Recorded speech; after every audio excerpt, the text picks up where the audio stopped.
Bonjour à tous, dans une précédente vidéo, nous avons calculé la fonction transfert d'un filtre passe-bas du second ordre à structure de Roche.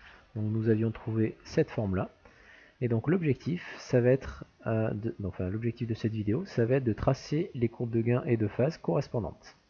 Donc pour faire ceci, il va falloir essayer de déterminer les caractéristiques du filtre. Donc ce qu'il faut savoir déjà dans un premier temps, c'est que pour un filtre passe-bas du second ordre, la fonction transfert donc général va pouvoir s'écrire sous la forme T0 sur 1 plus 2JM oméga sur oméga 0. Donc M coefficient d'amortissement oméga 0 fréquence propre plus donc J oméga sur oméga 0 au carré. Donc ça c'est la forme générale. Donc si on compare par rapport à la forme que nous avons trouvée lors de notre première étude, donc nous avions trouvé moins 1 divisé par 1 plus 3J RC1 oméga moins C1 C2 R carré oméga carré. Voilà, donc si on compare ces deux formes, on voit bien que nous avons la même structure. Donc on peut déjà conclure qu'il s'agit bien d'un filtre passe-bas du second ordre. Et maintenant, il va falloir être capable de calculer donc ce T0, donc qui correspond à l'amplification en basse fréquence, le oméga 0 dans la fréquence propre et le coefficient d'amortissement petit m. Donc on va faire une identification entre les deux expressions. Donc au niveau du numérateur, T0 dans la forme générale correspond à moins 1 ici. Donc la première identification va nous permettre donc d'écrire T0 égale moins 1.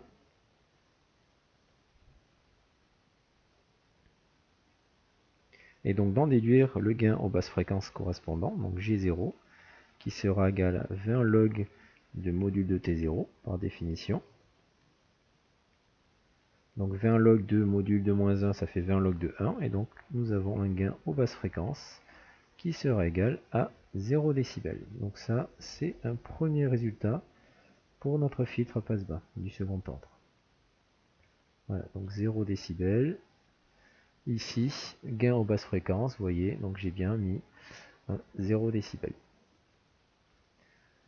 Ensuite, donc si on fait une deuxième identification, donc on peut faire d'autres identifications, hein, donc ce 1 on le retrouve bien ici, et donc on peut ici faire une identification de ce terme en carré, puisqu'il y a une seule inconnue oméga 0, ce sera plus simple.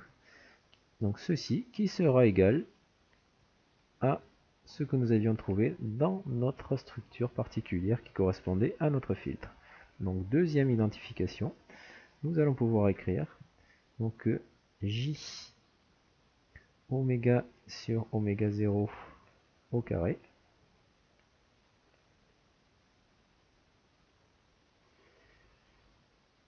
donc sera égal à moins C1 C2 R carré oméga carré.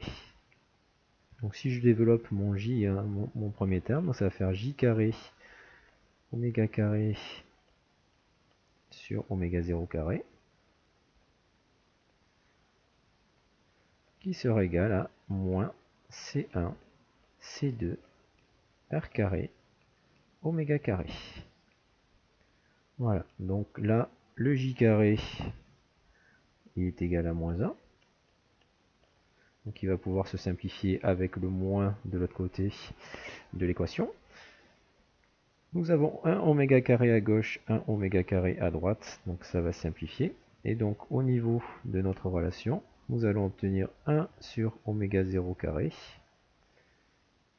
qui sera égal à donc R carré fois C1 fois C2. Voilà. Et donc, oméga 0 carré, qui sera égal à 1 sur R carré C1 C2. Donc si je fais si j'extrais la valeur de oméga 0, donc oméga 0, donc si je fais la racine carrée, donc la racine carrée d'oméga 0 carré c'est oméga 0, qui sera égal à racine carrée de tout ça. Donc racine carrée de 1, bah, ça fera 1. Et donc au dénominateur, racine carrée de r carré, ça va faire r. Et racine carrée de C1 fois C2, donc je vais avoir racine carrée de C1 C2. Voilà, donc avec oméga 0, hein, donc par définition, qui est égal à 2π fois la fréquence f0. Donc nous pouvons également exprimer la fréquence propre f0, donc c'est ce que nous cherchons. Hein. Donc en gros nous avons 2π fois f0 qui est égal à 1 sur r racine de C1 C2. Donc f0 qui sera égal à 1 sur 2πr racine carrée de C1 C2. Voilà, donc ça c'est la fréquence propre de notre montage. Et donc avec les valeurs données, c'est-à-dire R égale 5000 ohms, C1 égale 25 nanofarads et C2 égale 350 nanofarads, nous trouvons une fréquence F0 qui est égale à 340 Hz. Voilà, donc nous avons la fréquence propre de notre filtre passe-bas qui est calculée.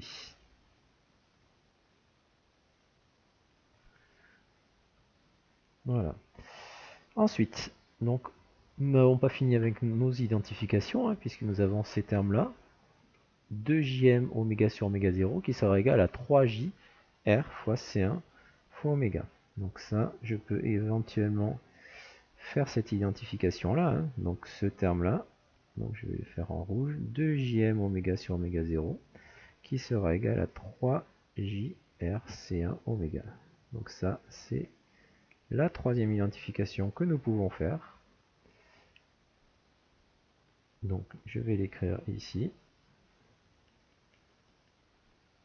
Donc on aura donc 2 jm oméga sur oméga 0 qui sera égal à donc, 3j rc1 oméga.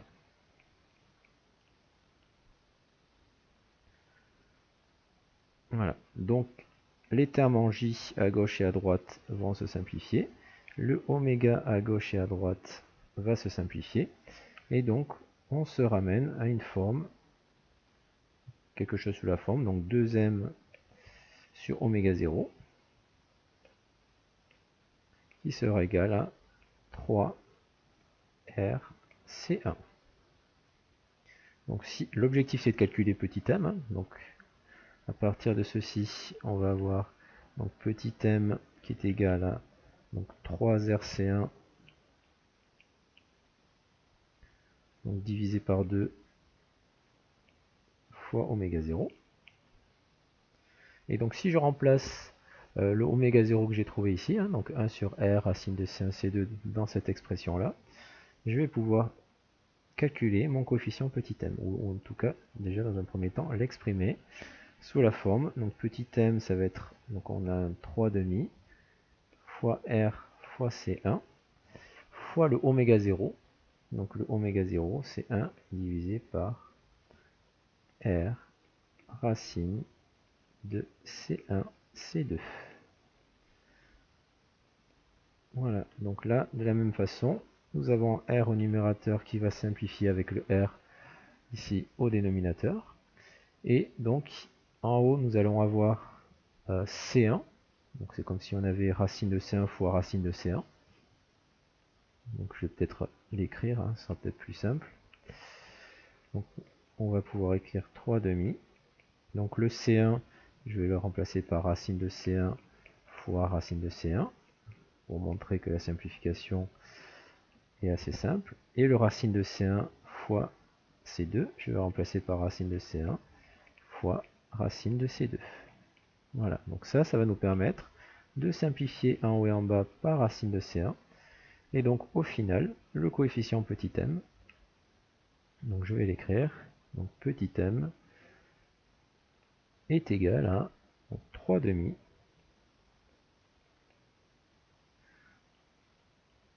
de racine de C1 sur C2. Et donc si on fait l'application numérique avec C1 égale donc 25 nanofarad et C2 égale 350 nanofarad, nous obtenons un coefficient d'amortissement qui est égal à 0,4. Voilà, donc ça c'est un résultat très important. Donc, par rapport au fil du premier ordre, nous avons une notion de coefficient d'amortissement qui modifie l'allure des filtres. Donc je vais essayer de rentrer tous ces résultats. Donc la fréquence propre, j'ai 340 Hz, un coefficient d'amortissement de 0,4. Vous voyez la courbe comment elle se trace. Un gain en basse fréquence de 0. Et donc on me demande également le gain ici à la fréquence propre. Donc le gain à la fréquence propre, donc à la fréquence propre, c'est-à-dire lorsque f est égal à f0. Donc ici, si on regarde la formule, si f est égal à f0, donc je vais le réécrire. Donc si f est égal à f0, donc ça veut dire qu'on se place à la fréquence propre, notre fonction de transfert qui était égale à, donc je vais rappeler sa formule, t0 divisé par 1 plus 2jm oméga sur oméga 0 moins, enfin plus j oméga sur oméga 0 au carré. Donc si nous avons f égale f0, ça veut dire que oméga égale oméga 0. Donc ce oméga va se simplifier avec ce oméga 0. Ce oméga va se simplifier avec ce oméga 0. Et donc ici, vous voyez que nous allons avoir un j au carré, c'est-à-dire moins 1. Et donc ce moins 1, ici, va se simplifier avec ce 1 ici. Voilà, donc en gros, la fonction transfert t,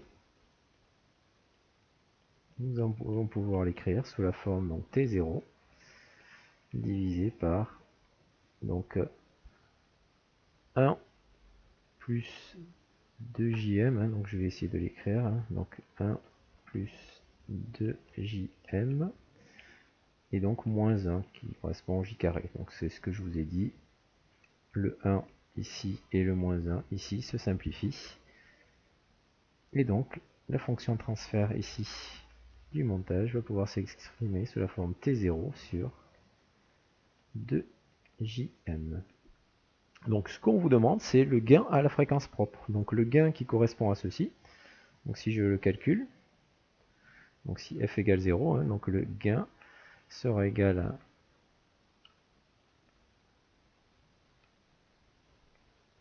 donc par définition, le gain est égal à 20 log de module de t. Donc ça fait faire 20 log de module de t0 sur 2jm.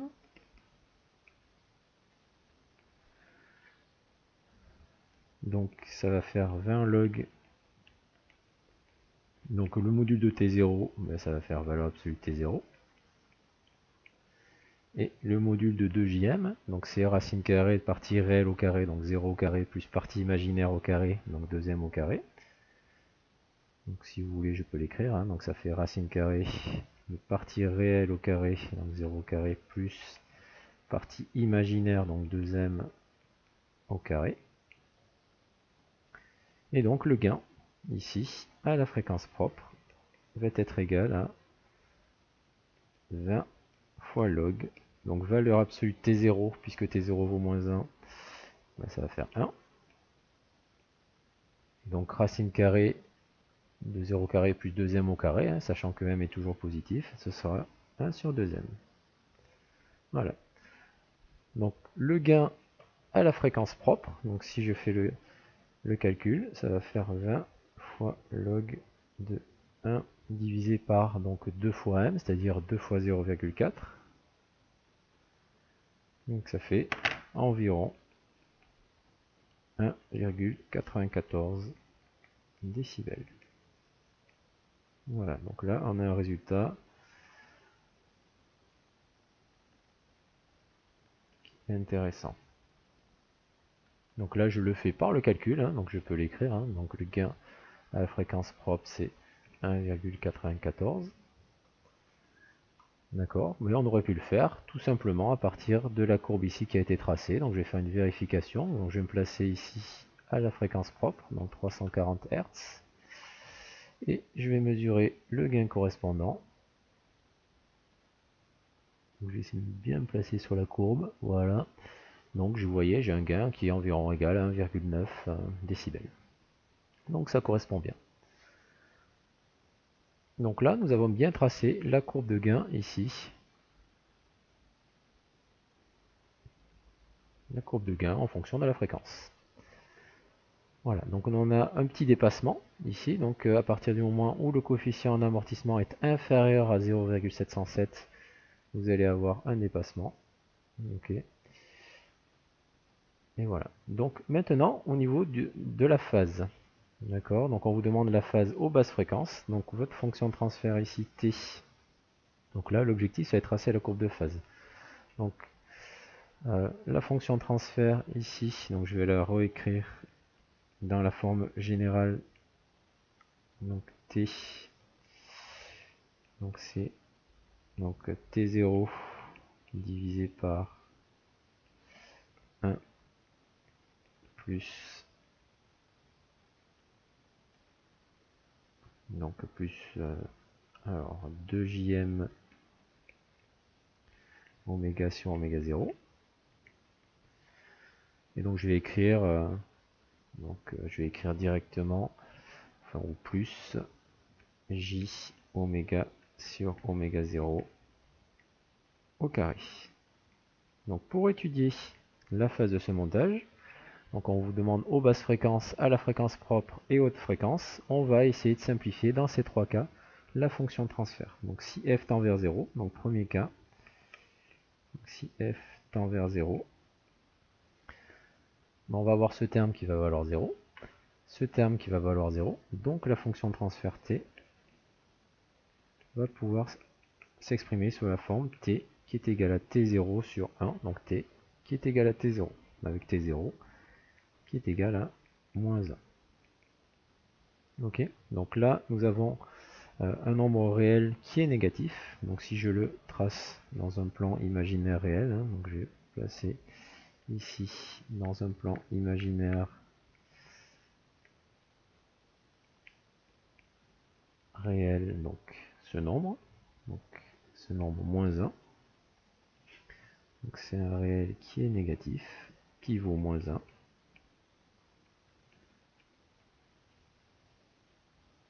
Et donc la phase correspondante est égale à 180 degrés. Voilà. Donc si f est égal à 0, on peut en déduire que phi 0 est égal à 180 degrés. Donc ça, c'est un premier résultat par rapport à la phase. Donc phi 0 est égal à 180 degrés. Donc ça, je vais le noter. Donc phase aux basses fréquences, je vais noter 180 degrés.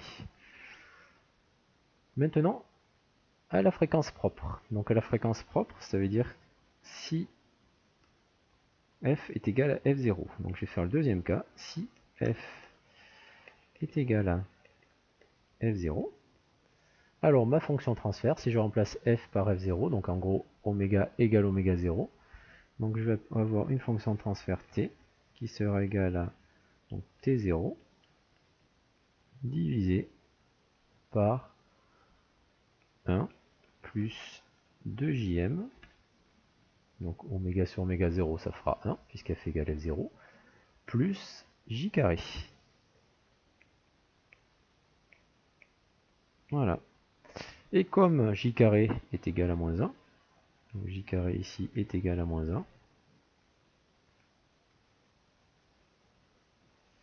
on va avoir le 1 et le moins 1 qui vont se simplifier au dénominateur, et donc la fonction de transfert, ça va être t0 divisé par 2jm.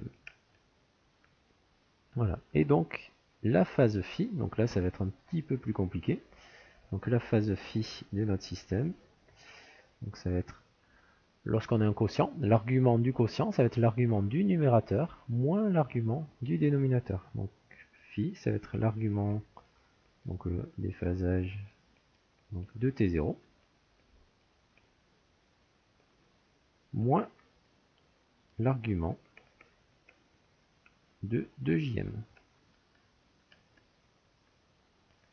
Voilà, donc si on se replace ici sur notre plan imaginaire réel, donc je vais le replacer, hein, je vais le retracer.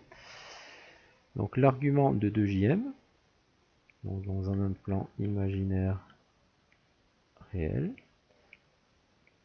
donc 2JM c'est un nombre qui est imaginaire pur positif. Donc imaginaire pur positif, donc ici on va être un imaginaire pur positif qui a pour valeur 2m en fait. Voilà, donc partie imaginaire 2m. Et donc le déphasage correspondant va être égal à 90 degrés. Donc ici, dans mon expression, je vais avoir argument de T0 comme tout à l'heure qui vaut 180 degrés. Argument de 2JM, donc nous venons de le voir, qui vaut 90 degrés. Et donc on a un signe moins. Donc mon argument phi va être égal à 180 moins 90, c'est-à-dire 90 degrés. Donc ça, c'est pour f égale f0. Donc phi égale 90 degrés si f égale f0. Ok. Donc ça, je vais pouvoir le mettre ici au niveau de mon logiciel, à fréquence propre 90 degrés. Et ensuite, donc on me demande également la phase aux hautes fréquences, hein, donc si f tend vers l'infini. Si f tend vers l'infini, donc ici dans ma fonction de transfert, donc je vais avoir donc t, donc au numérateur on aura toujours t0. Et donc au dénominateur, si f tend vers l'infini, le f carré sera beaucoup plus grand qu'un terme en f, et donc un terme constant forcément. Donc finalement, le terme en 1 plus 2jm oméga sur oméga 0 sera négligeable devant le terme en j oméga sur oméga 0 au carré. Donc finalement, on va pouvoir écrire t qui sera égal à j oméga sur oméga 0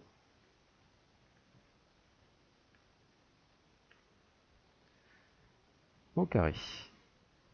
Voilà. Et donc, si on le développe, hein, donc ça va faire t0 divisé par donc j au carré, ça fait moins 1, ça fait moins oméga sur oméga 0,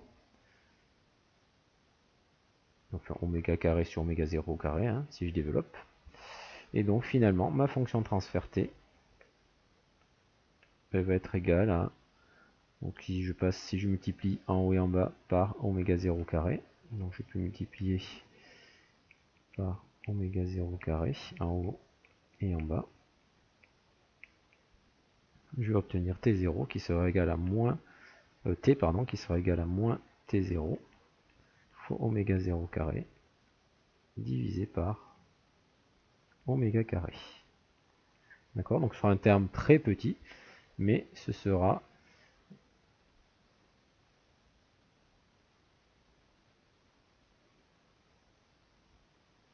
alors attendez.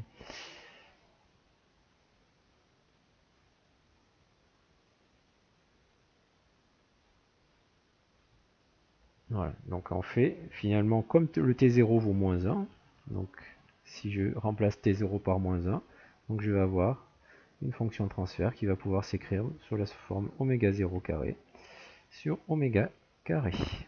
Donc c'est un nombre qui sera réel et qui sera positif. Donc dans un plan imaginaire réel, si j'avais à le représenter, dans un plan imaginaire réel, c'est un nombre réel qui est positif, donc qui va se situer ici sur l'axe des réels, qui va valoir oméga 0 carré sur oméga carré.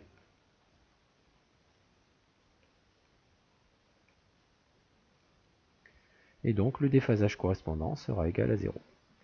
Voilà, donc si f tend vers l'infini, on aura un déphasage phi qui sera égal à 0.